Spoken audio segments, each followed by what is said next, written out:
Assalamualaikum warahmatullahi wabarakatuh. Selamat malam, selamat pagi, selamat siang, selamat sore adik-adik mahasiswa semuanya. Kita jumpa lagi dalam pertemuan data dan teknologi multimedia. Pertemuan 12-13 itu materi kita adalah animasi.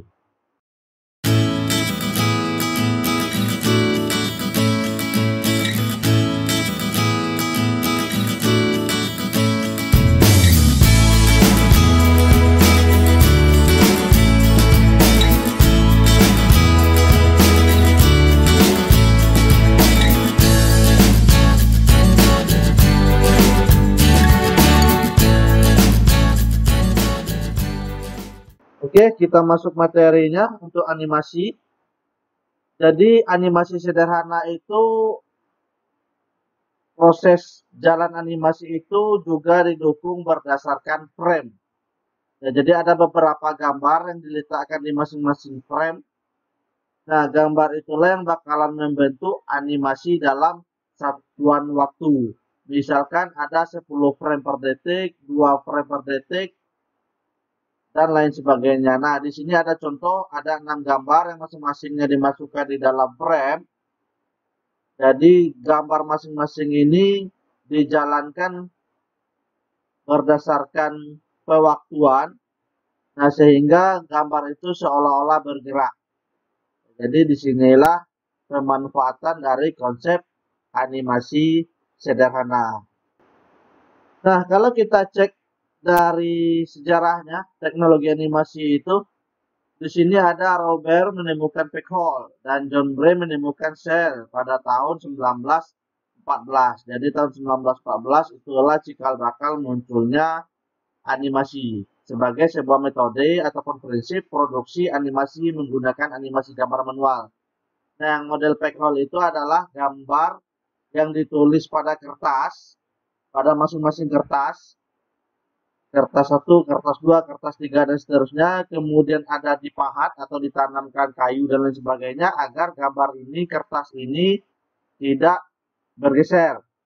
Nah, sehingga diputarlah kertas tersebut dan masing-masing gambar itu terjalankan gitu, ataupun masing-masing gambar itu bergantian, silih berganti antara kertas satu dan kertas yang lainnya, maka akan membentuk sebuah gerakan ya, yang dipandang oleh penglihatan.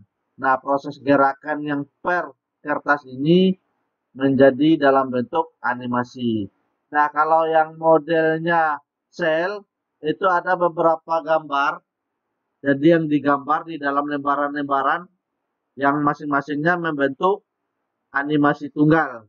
Nah, sehingga sel animasi ini terpisah antara satu dengan yang lainnya.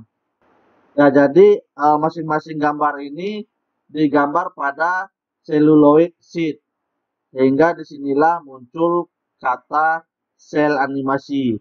Nah, masing-masingnya digabungkan sehingga membentuk satu kesatuan dalam animasi. Nah, inilah cikal bakal munculnya masing-masing layer. Ya, ketika proses penggambaran di tiap layarnya. Jadi inilah sejarah proses penemuannya teknologi animasi ya, dari Peckhole dan Cell. Definisi umum animasi, suatu proses memproduksi tiap frame pembangun film. Nah, jadi dia dibangkitkan dalam kerangka grafika komputer. Kemudian ada proses memotret, gambar yang dilukis tangan. Ya, kalau seandainya gambarnya dibuat dengan tangan, ada proses memotretnya. Memotret model yang diubah sedikit demi sedikit. Ya, misalkan dalam bentuk stop motion. Contohnya di sini ada Bob the Builder. Nah, saat frame-frame tersebut ditampilkan secara berurutan dengan cepat, misalkan contoh ada 16 frame, 17 dan lain sebagainya dalam satuan detik, akan tercipta ilusi pergerakan kontinu. Ya, jadi ini ada dari teori POV, Persistence of Vision. Nah, jadi teori inilah yang membuat ilusi seolah-olah gambar ini bergerak. Nah, prinsip dalam karakter animasi yang pertama itu ada namanya squash and stretch. Itu ada distorsi atau penyimpangan bentuk benda ataupun objek dalam proses pergerakannya. Antisipasi gerakan pendahuluan ataupun antisipasi sebelum gerakan umum terjadi. Nah, ini ada contoh ini. Kemudian ada staging, posisi kamera untuk merekam aksi terbaik, penekanan elemen untuk menyampaikan informasi. Ini jika gambarnya direkam, gitu, dan ditampilkan di dalam frame. Kemudian ada strike ahead versus post to post action. Nah, jadi inilah prinsip yang terjadi di dalam karakter animasi. Kemudian berikutnya, ini poin kelima maksudnya, follow through and overlapping action. Jadi gerakan setelah berhenti tiba-tiba. Slow in and slow out. Gerakan halus dengan delay waktu ketika memulai dan mengakhiri gerakan. Kemudian ada arcs, rencana alur gerakan. Yang ketujuh itu ada secondary action. Ataupun ke-8 secondary action, kepala mengibas ketika kaki berjalan. Nah, contohnya misalkan pada saat kuda berlari, kucing berlari, dan sebagainya. Jadi ada hubungan antara animasi yang satu dengan yang lainnya. Nah, berikutnya ada timing, relasi waktu atas gerakan untuk memunculkan ilusi yang real. Exaggeration, itu gerakan dan waktu karikaturistik. Solid drawing, belajar membuat gambar dengan tangan untuk menjadi animator yang handal. Ada appeal, unik dan menarik. Mass and weight, massa dan isi untuk menunjukkan volume, dalam, dan berat. Ada karakter acting, bergerak dan berpikir layaknya seorang aktor film. Jadi, ke-14 poin ini adalah prinsip yang harus kita tanamkan ataupun dalam menanamkan sebuah karakter animasi. Nah, berikutnya ini yang POV tadi, teori tadi, persistence of vision. Jadi proses persepsi dari otak atau retina mata tetap mempertahankan suatu gambar selama sekian detik. Jika diperlihatkan serangkaian progressive image, maka otak tidak akan melihatnya sebagai kilasan-kilasan image, melainkan sebagai pergerakan. Jadi bukan hanya dalam bentuk kilasan, tapi seolah-olah dia bergerak. Jadi di sini mata bukan kamera video, intinya seperti itu. Mata tidak punya frame rate atau scan rate. Sistem mata atau otak memiliki kombinasi motion detector, detail detector, dan pattern detector. Kombinasi ini akan menghasilkan pengalaman visual. Jadi misalkan di dalam bentuk proses pembuatan film ada 24 frame per detik. Ada video 25-29 frame per detik. Ya, jadi seolah-olah kita melihat dalam bentuk sebuah pergerakan. Ya, karena otak kita itu tidak akan mampu melihat sebagai kilasan gambar. Nah, ini teori dari POV tadi. Nah, animasi komputer, bahasan pada grafika komputer, jadi dia merupakan bagian dari grafika komputer serta animasi. Jadi dibangun dengan grafika komputer 2 dimensi ataupun 3 dimensi. Jadi target animasi itu komputer atau medium lain atau media lain gitu ya. Misalkan film. Nah, inilah untuk target dari animasi. Nah, next ini ada namanya CGI. Bagi para penyuka film-film bernuansa genre teknologi. Nah, genre-genre seperti ini banyak menggunakan atau memanfaatkan model teknologinya CGI, Computer Generated Imagery. Jadi aplikasi grafika komputer untuk mendapatkan efek visual digunakan. Lebih murah daripada membuat secara fisik. Ya, seandainya nanti menyewa pemain, membuat karakter itu bakalan lebih mahal jika tidak menggunakan model CGI. Kemudian mendapatkan gambar yang sulit didapat dengan teknik lain. Nah, misalkan ada gambar proses patah tulang, perubahan menjadi monster, dan lain sebagainya. Nah, itu biasanya memanfaatkan model teknik komputer generated imagery. Kemudian untuk teknik animasi komputer, yang pertama itu ada elemen objek yang dianimasikan, bisa dari tipenya, sifat dasar, dan lain-lain. Pergerakan, trayektori, pemrograman, dan lain-lain. Nah, jadi di sini ada beberapa tipe animasi komputer.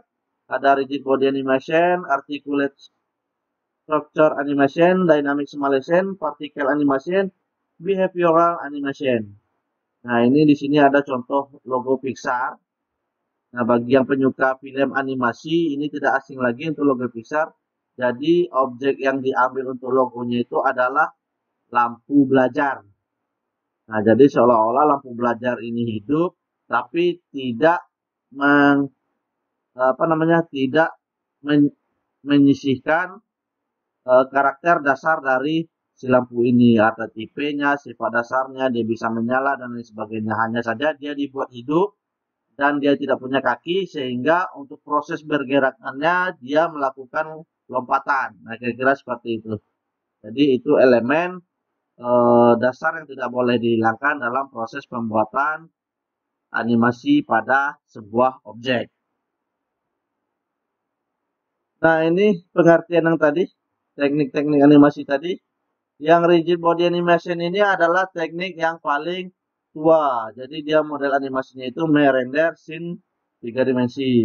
Jadi di sini ada proses perubahan posisi objek, ada perubahan posisi dan atau orientasi kamera. Jadi pendekatannya itu menggunakan keyframing atau dan juga explicit scripting. Nah, ini contohnya. Misalkan menggunakan 3 keyframe.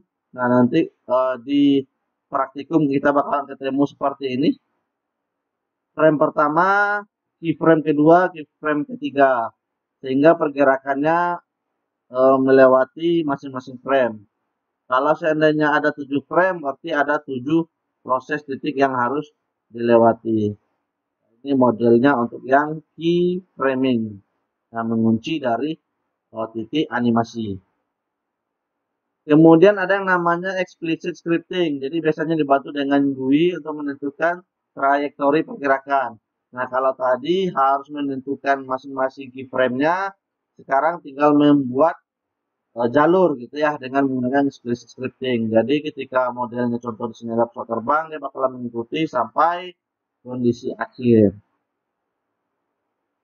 Kemudian teknik yang kedua itu ada namanya articulate structure animation. Jadi sekumpulan link yang terhubung dengan join yang memungkinkan berbagai bagian struktur bergerak dengan arah tertentu. Jadi dia tidak ikut di render karena dia tertutup permukaan objek. Jadi pendekatan di sini menggunakan forward kinematic atau inverse kinematic. Nah, ini contohnya.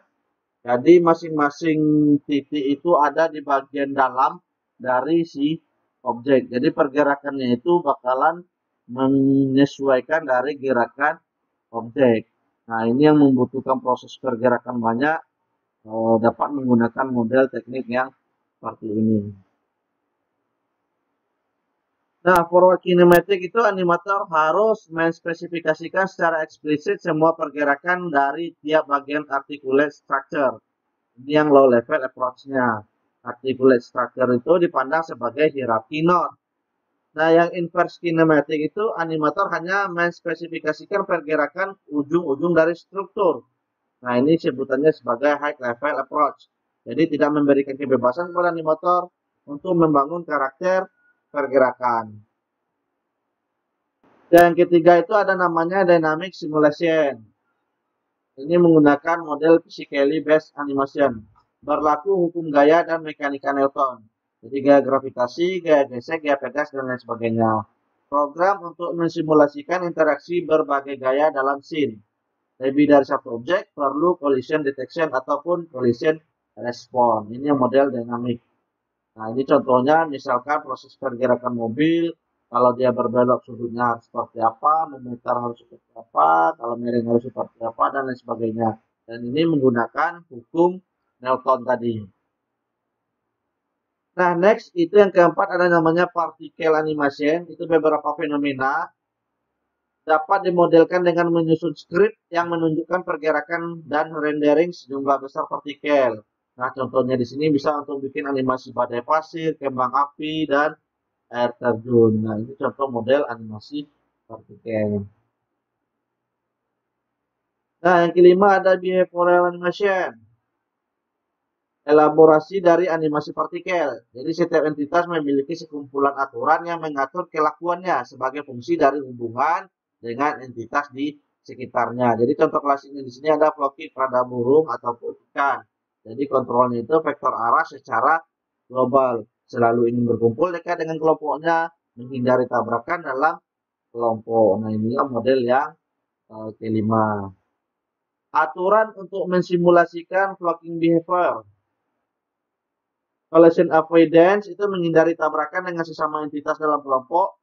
Velocity matching itu cenderung untuk menyamakan kecepatan dengan entitas di sekelilingnya. Ada lagi namanya flock centering.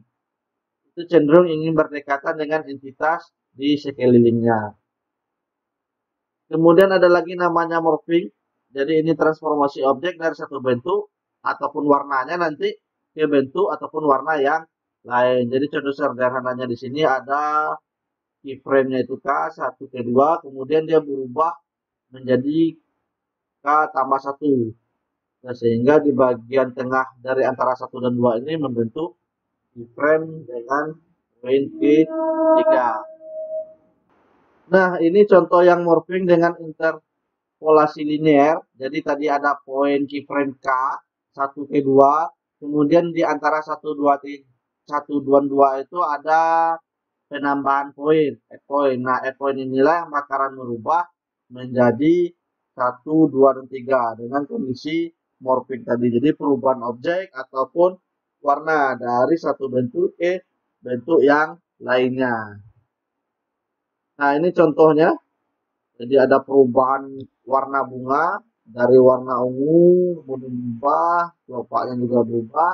Nah, itu ada step-step masing-masing add point yang bakal berubah ataupun mau merubah model manusia menjadi binatang. Nah, ada dua gambar yang sedang ujung. Nah, add point itu yang bakalan merubah masing-masing tiap frame-nya. Nah, ini contoh yang dari Pixar tadi. Jadi bagaimana sebuah animasi itu bisa diciptakan oleh Pixar.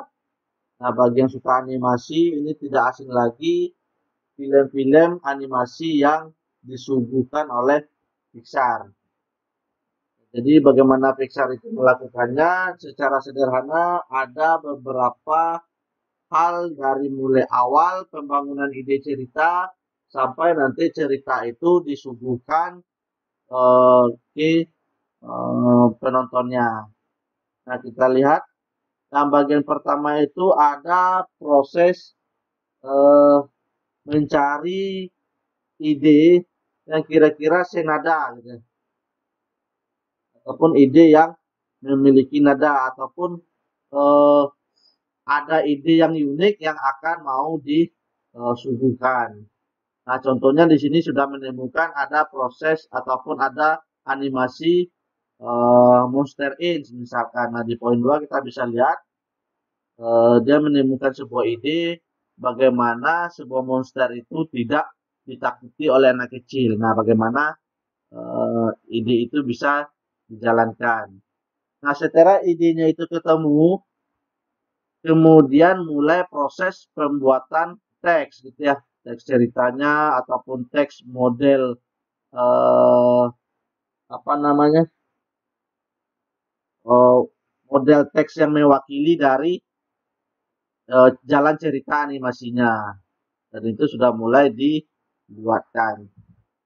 Kemudian ada proses penggambaran storyboard. Jadi di sini ada proses storyboard. Nah, di storyboard ini nanti kita bakalan bahas juga di satu materi nantinya. Jadi ada model menggambarkan storyboardnya. Kemudian mulai mencari ataupun mulai merekam suara-suara yang sekiranya cocok dengan karakter yang akan diperankan ataupun yang akan dibuatkan animasinya.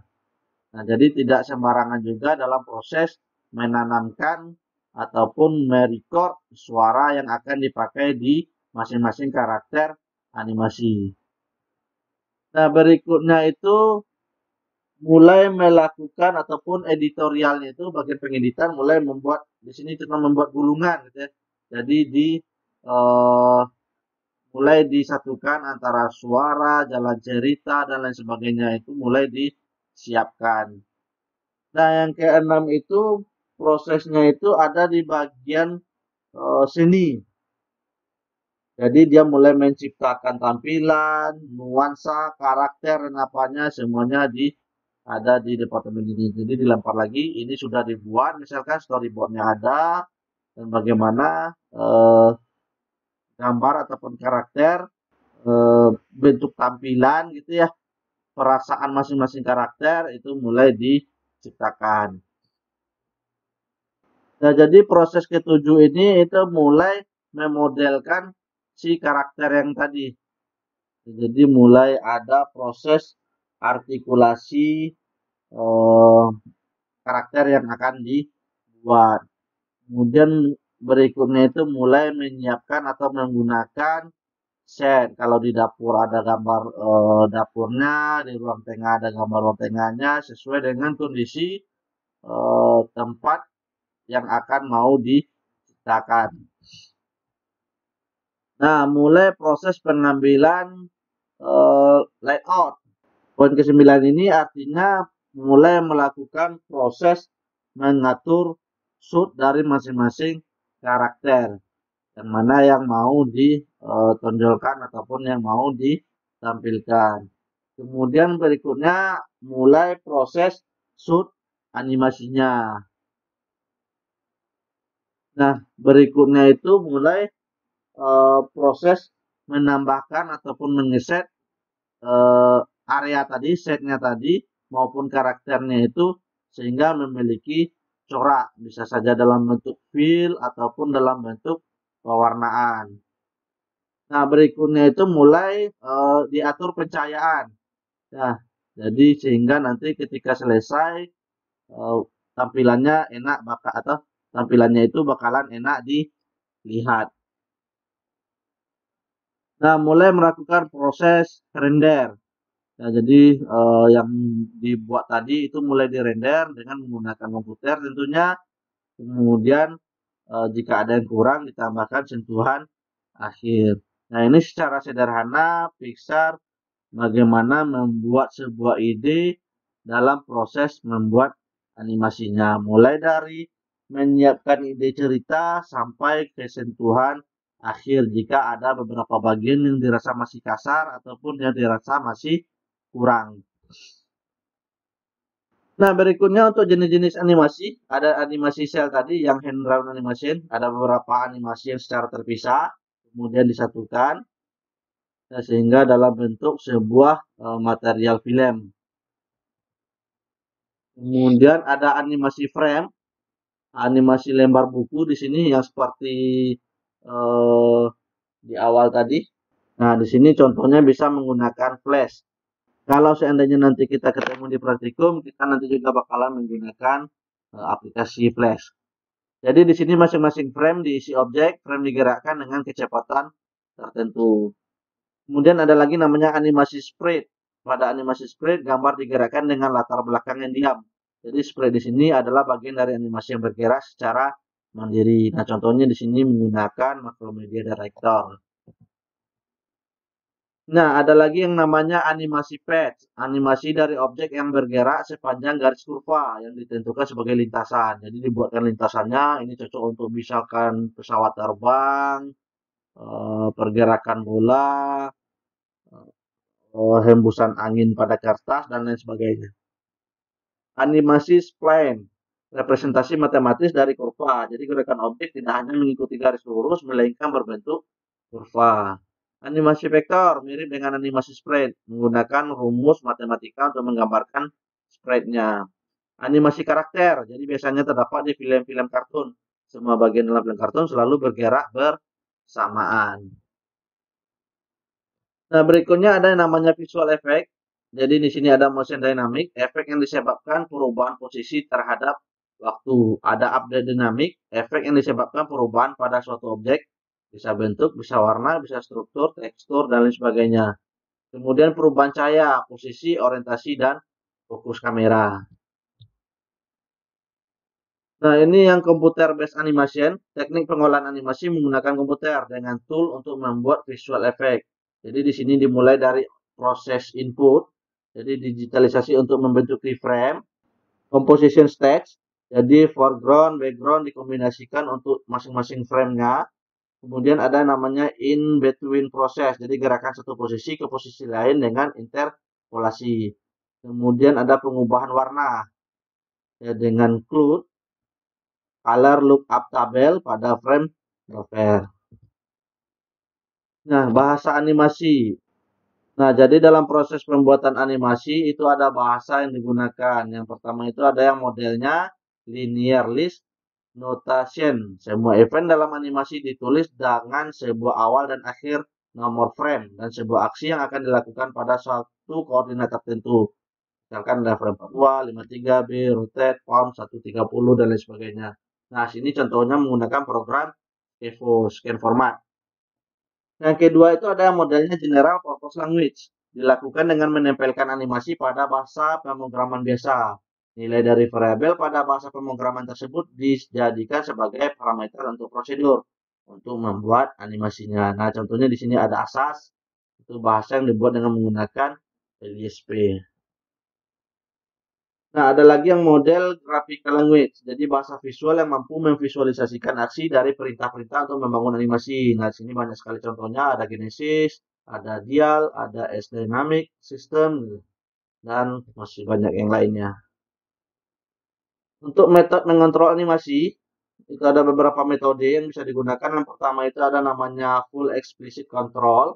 Jadi animator mengatur seluruh kontrol animasi dengan segala perintah yang akan dilakukan dalam animasi.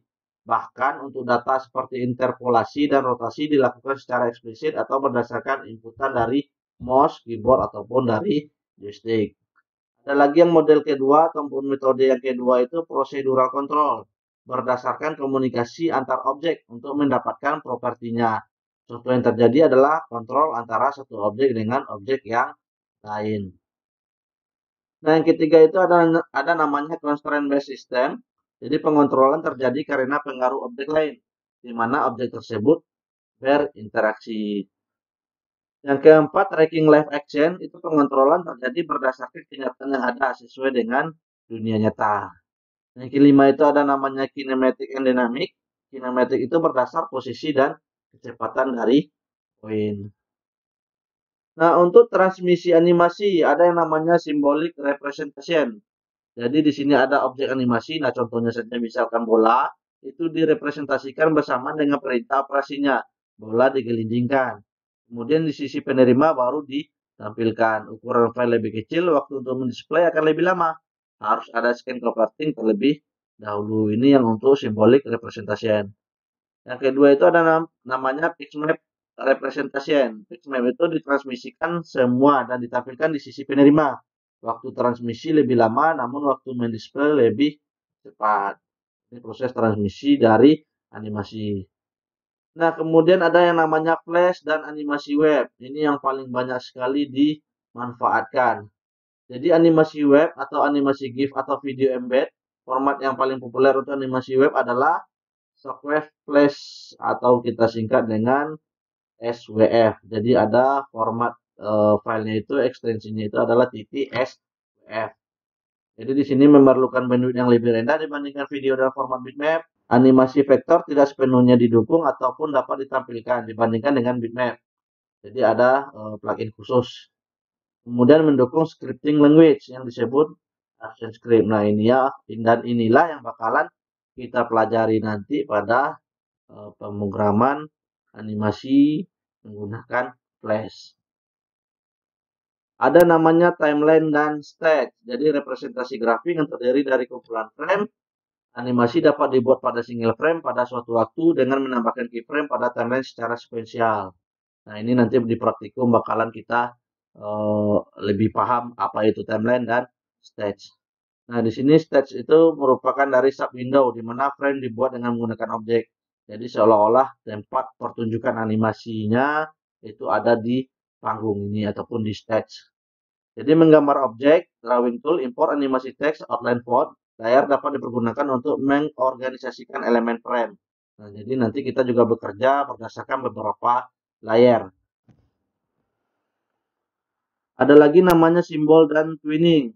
Jadi objek dapat disimpan pada library dalam bentuk khusus yang dinamakan simbol. Nah, nanti kita ketemu simbol, ada yang namanya button, ada simbol itu yang namanya grafik, dan lain sebagainya. Beberapa instan simbol dapat ditempatkan pada stage, simbol dapat ditransformasi, ukuran, orientasi, dan lain sebagainya. Hasil twinning dapat dilihat pada timeline berupa tanda panah pada awal dan akhir keyframe yang dipilih. Motion twinning membuat motion pad dahulu, set twinning sama dengan model morphing, jadi merubah satu bentuk ke bentuk yang lain. Nah, ini nanti di praktikum bakalan lebih paham bentuknya menjadi seperti apa. Nah, ini yang simbol tadi, ada 3 macam simbol dalam Flash, ya ada grafik simbol tadi sudah disinggung juga, ada button, kemudian ada movie clip. Jadi yang grafik itu di sini untuk digunakan sebagai motion twinning. Jadi kalau yang button itu untuk membuat bagian interaktif, ya sama fungsinya seperti tombol untuk interaksi antara user dengan animasinya. Kemudian ada movie clip, itu animasi yang dapat ditambahkan ke dalam movie utama. Nah, sehingga ada animasi di dalam animasi itu nantinya bisa saja fungsinya seperti ada simbol di dalam simbol. Nah, oke, sekian dulu materi animasi kita. Insya Allah materi animasi ini akan berlanjut di praktikum nantinya. Jumpa lagi di materi berikutnya. Kita tutup dulu pertemuan ini. Assalamualaikum warahmatullahi wabarakatuh.